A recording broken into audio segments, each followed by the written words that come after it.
CBS, guys. Ako, ang CBS karon, it talks about inner beauty ba? And I realized, sinood na siya, guys. Okay.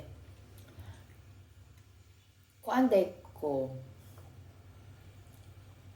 dili mo po. Kay, naman ko na crush yan sa una. Di po girl, kaya to crush ka na naka-admire lang ko balay ko na din na nag-exist na brother nun. Ano ba? Kayo siya ka. Dili, go pohon po dito siya. Arangan po dito siya. Pero wala ko sa ako man dito.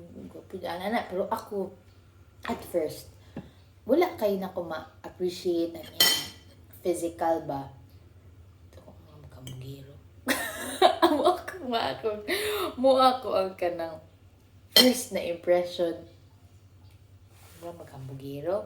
Wala ko, pero outside sa assignment, sa assignment magod focus, magod ka siya, tas seryoso siya, tas direct to the point siya, pero outside sa assignment,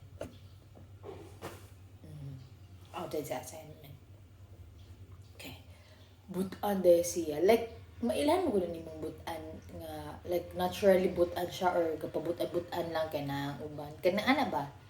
Like, magsige siya, i-consider gid niya unsay ganahan sa uban, tas dito maguto sa iyang ko ingon pero kuan kanang butan siya, tas responsible siya. Maghuna-una siya sa i-think sa uban ba ana. Tas kanang thoughtful tapos generous, tapos soft spoken.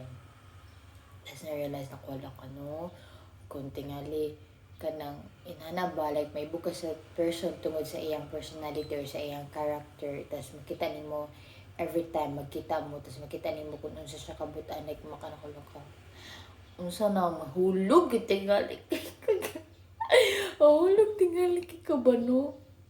Feeling na ako wala pa pag kasuway ko tana good, wala po kasuway no, kabagan naman charis.